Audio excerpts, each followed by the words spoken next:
오늘 모신 분은 삶과 사랑에 대한 애정을 담아 아껴 읽고 싶은 문장을 쓰는 소설가입니다. 신영철 평론가는 이렇게 말했습니다. 연애와 연대가 교차되는 지점에 가장 속 깊게 서 있는 작가다. 저 감탄사 한번 하고 시작하겠습니다. 김금희 소설가님이십니다. 안녕하세요. 신년을 맞아서 김금희 작가님을 뵈어서 이렇게 약간 팬미팅 분위기로 하겠다고 사전에 말씀까지 드려놨어요. 그래서 오늘은 파격적으로 스피드 퀴즈부터 들어가겠습니다. 오래 생각하지 마시고 네. 바로바로 대답해 주시면 됩니다. 글은 오래 붙들고 있을수록 좋아진다고 생각한다. Yes or no? No. 소설을 쓸 때 더 어려운 일은 1번 첫 문장을 쓰는 것, 2번 마지막 문장을 쓰는 것. 1번. 독자들을 향한 나의 마음 안에서 더 큰 감정은 1. 경애, 2. 경외. 1. 시간이 지날수록 선배 소설가로서의 책임감이 무거워진다. Yes or no? Yes. 내 소설의 등장인물 중 실제 나와 가장 많이 닮은 인물은? 주관식인가요? 네, 주관식입니다. 필용? 내 소설의 등장인물 중 내가 가장 이상적인 인간으로 꼽는 인물은? 양희? 나의 2020년은 어떻게 기억될까? 분투? 분투.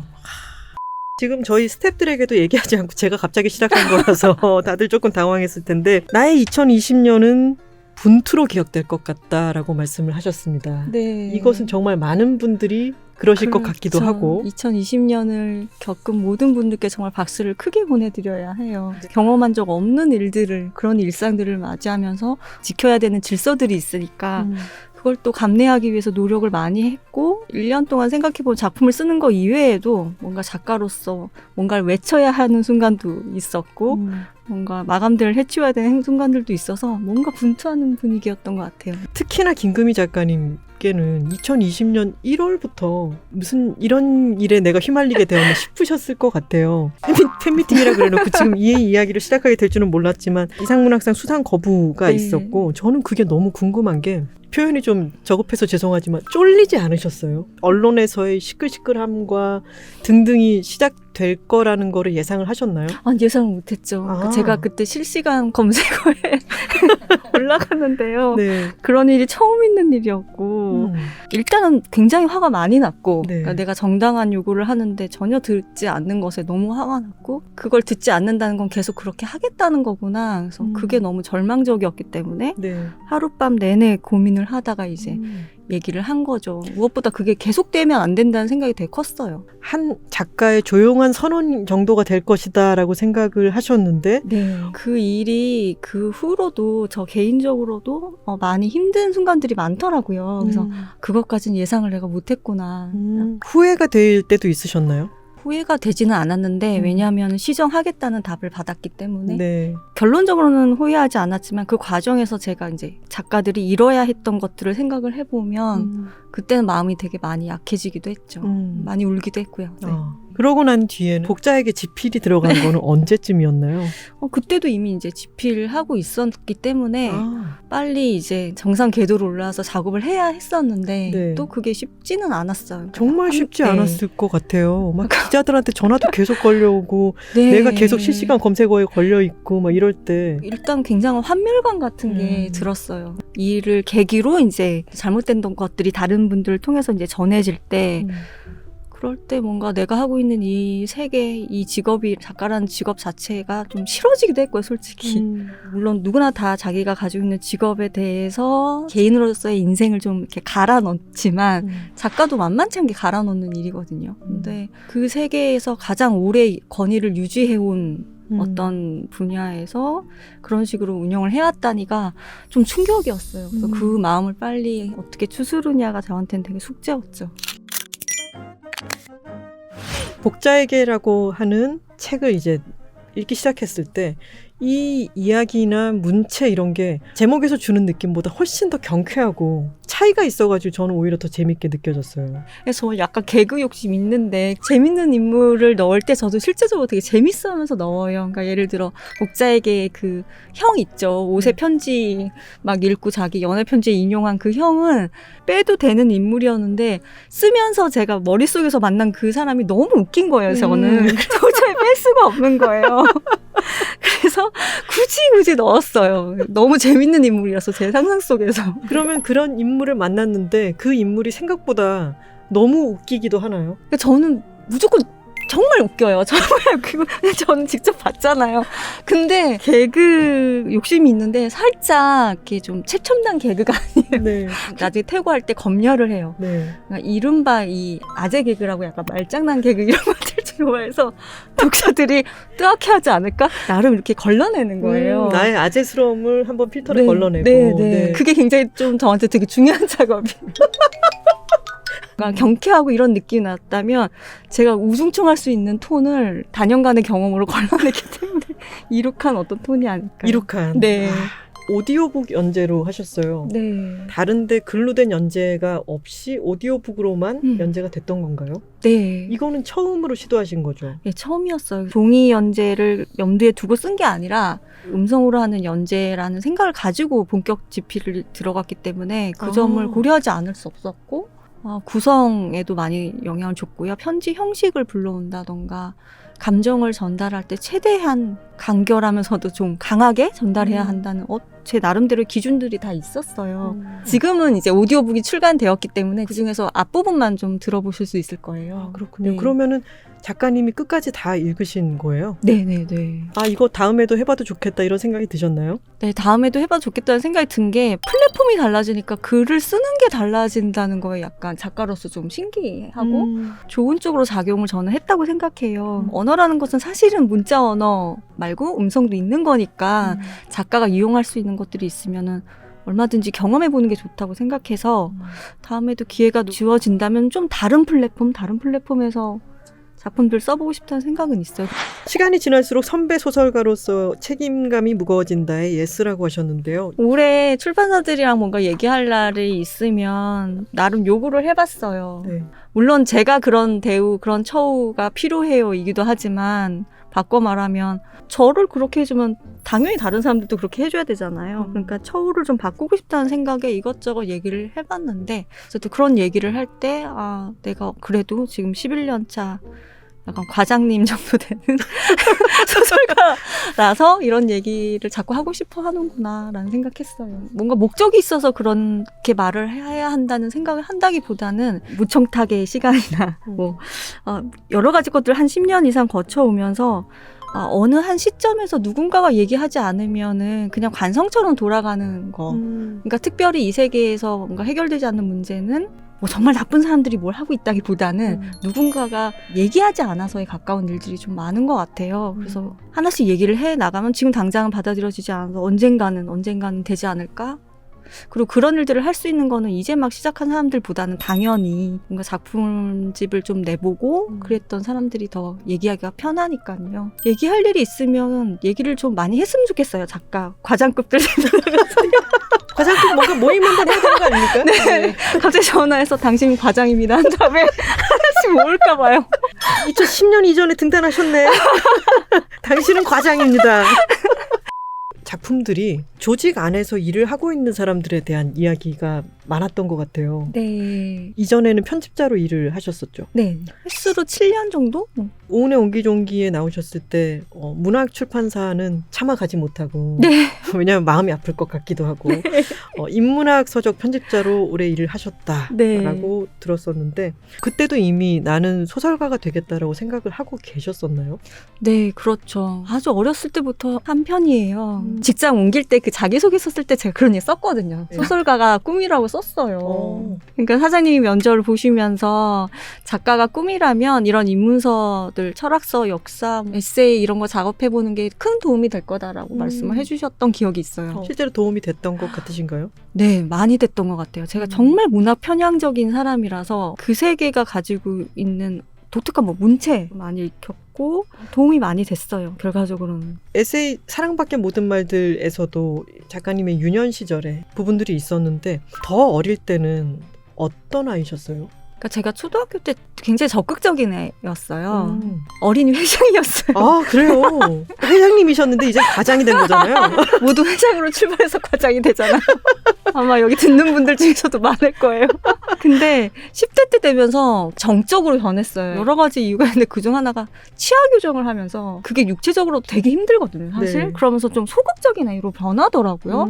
이제 30살이 넘어서 다시 그 어렸을 때 성격이 좀 나오는 편인 것 같아요. 아, 네. 10대 때 내가 뭔가 성격이 좀 바뀌었었을 때를 생각해 보시면은 소설을 쓰실 때 여러 캐릭터를 생각하실 때 도움이 되기도 할까요? 네, 그때는 막 활발하고 나서기 좋아하고 춤출 사람 그러면 저야! 하면서 제가 막 초등학교 때 뛰어나가고 진짜요?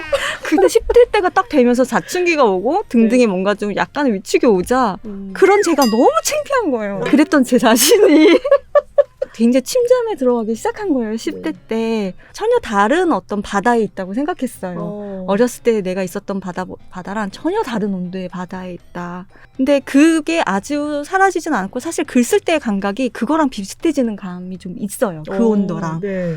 오직 한 사람의 차지에 나오는 레이디 같은 작품에는 그때의 마음 같은 것들이 좀 많이 들어가 있는 그런 작품이죠. 당연히 곳곳에 그때의 어떤 마음의 온도가 많이 남아있어요. 작가님이 초반에 작품 작업을 할 때보다 달라진 부분이 있구나라고 하는 느끼는 부분 같은 게 있을까요? 저는 주로 이제 독자분들의 말씀을 통해서 아는 편이에요. 왜냐면 매번 마감할 때마다 실패감을 아는 채 마감을 하고 원껏 원하는 대로 딱 써내지는 못한 것 같다라는 느낌. 그러니까 이거 어느 부분을 못했어. 그러니까 뭐 그걸 더 했어야 될 것 같은데 못했네 이런 느낌에 사로잡히고 대체로 그랬어요. 근데 지금 제가 생각하기에는 그 어깨에 힘이 이렇게 김하나 작가님이 강조하시듯이 힘이 좀 빠지고 있는 것 같아요. 그러니까 뭐 그 전에는 아무래도 제가 신인 작가라서 그랬겠지만 증명해내고 싶은 마음이죠. 내가 이렇게 할 수 있어. 내가 이런 얘기도 할 수 있어. 네. 이렇게 하면서 그 과시는 사실상 되게 자신감 없을 때 우리가 과시하게 되잖아요.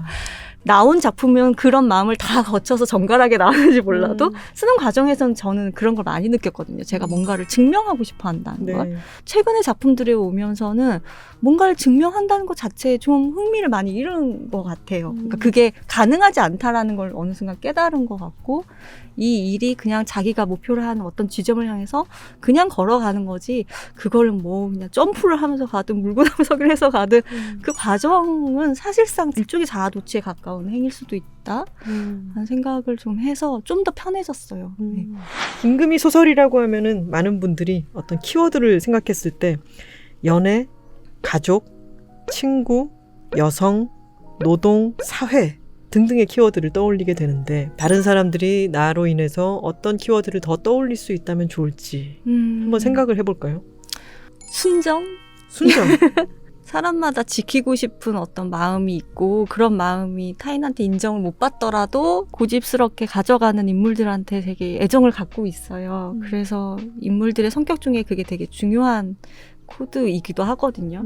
그래서 그걸 좀 추가하고 싶어요. 네. 그 순정이 복자에게 참 더 드러나 있는 것 같아요. 네, 어린 시절이 또 같이 나오니까 더. 네. 제주도를 배경으로 한 어린 시절을 같이 보냈던 사람들의 이야기이자 병원의 산재 사건이 얽혀가면서 대단히 사회적인 이야기이기도 하고 그리고 또한 아주 유쾌한 이야기이기도 하고 무거운 이야기이기도 합니다. 그런데 그거를 순정이라는 키워드로 얘기할 수 있을 것 같아요. 어떤 것을 추구하고 그리고 영초롱도 캐릭터가 되게 재밌잖아요. 재판정에서 엿가세 이런 말들을 하면서 최악의 판사로 선정이 될 위기에 놓여 있고 그래서 제주도로 가게 됐는데 그때 그 홍유라고 하는 친구가 해준 말도 너무 웃겼어요. 야, 너 이제 판사계의 이효리 되는 거야. 위로해 주려고 한 말이죠. 그런 재미있는 부분과 그리고 엿가세요를 얘기하면서 뭔가를 그래도 하려고 하는 그리고 나중에 복자와 사건이 얽히면서 영초롱과의 사이에서 생겨나는 갈등 같은 것도 저는 그 순정이 부딪히면서 생기는 것들이라고 생각하거든요. 네, 그 맞아요. 부분이 참 좋아요. 기질적으로 나쁘고 이기적인 사람들하고 부딪히는 거는 보다 자기만의 순정들이 있는데 그 마음들이 세상 일을 하다 보면 부딪히거나 뭐 서로 상극일 때도 있잖아요. 그래서 뭔가 관계가 어그러질 때 사람들은 아파하잖아요. 네. 원래 나쁜 사람들이 어그러지는 거는 통쾌함을 느끼고 근데 그건 누구나 다 겪는 일이라서 그 안타깝고 아픈 마음도 소설이 담아야 되는 되게 중요한 마음 같아요. 그래서 그런 설정했죠. 네.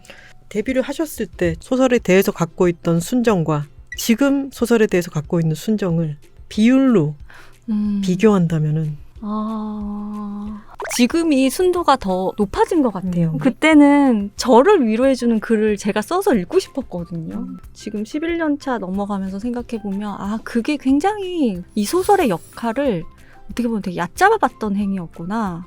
소설이 세상에 나가서 할 수 있는 게 굉장히 많고 사람들에게 뭔가 얘기할 수 있는 자리인데 그것까진 보지 못했구나라는 생각을 해요. 오히려 소설이 본래 가지고 있는 순도를 생각해보면 지금 쪽이 더 높아진 것 같아요. 저만을 위한 게 절대 아니라는 걸 너무 실감했고 그래서 책임감을 느끼는 거기도 하고요. 네. 어떤 분야에서 일을 하다가 그 과장 정도가 되었을 때 네. 환멸을 느끼거나 냉소하거나 하는 게 아니라 그 순도가 더 높아질 수 있다는 것은 너무 값진 일인 것 같아요. 그거는 작가님이 정말 대단하신 거기도 하고 소설이라고 하는 분야가 갖고 있는 힘이기도 한 것 같아요. 그렇죠. 그거에 네. 가깝다고 저는 생각해요. 소설이 사람 하나 만들었다라는 느낌이 저는 대체로 승냥이처럼 떠들던 저를 소설이 불러들여서 저를 사람 만들었다는 기분에 가까워요. 최근에는. 작가님의 그러면은 2021년 계획은 어떻게 되시나요? 제가 또 책을 냈는데 작가님 직업이에요. 작가시라고요. 마감을 너무 제가 열심히 해서 단편이 또 다 모였어요. 그래요. 바로 곧 또 나오나요? 네, 그래서 아마 그때 모셨어야 되는 게 아닐까요? 네. 2021년 5월 내지는 6월에 이제 책이 나올 거예요. 또 여기에 불러주실 그날까지 네. 열심히 다작하고 있겠습니다. 아유, 고맙습니다. 팬데믹의 시대에 카페에 가서 파괴력을 발휘하지 못하시더라도 아름다운 집안에서 김우미 작가님이 인스타그램에 올리시는 식물 사진들이 저는 보고 있으면 너무 좋거든요. 그 베란다의 식물들을 보고 있는 게 아름다운 환경에서도 파괴력을 잃지 마시고 네. 또 계속해서 근면히 작품 활동 해주시기를 바라겠습니다. 네. 오랜만에 나와주신 소감 한마디를 들어볼까요? 김하나 선생님과 얘기하면서 선생님이라고 하지 않으시면 안 될까요? 김하나 작가님과 얘기하면서 작가님도 이상해. 왠지 네. 제 인생 전부를 정리하는 느낌이 들었어요. 뭔가 신뢰할 수 있는 카운셀러를 만나서 제 인생을 돌아본 느낌이라서 너무 좋았고 새해 첫 주에 방송이 된다고 하니까 여러분들한테 무엇보다 건강과 그리고 우리가 이 어려움을 거의 8분 응서를 넘어왔다고 생각해요. 여러분한테 새해에 큰 축복이 있기를 바라겠습니다. 감사합니다. 오늘 나와주신 작가님 정말 너무 고맙습니다. 네. 네.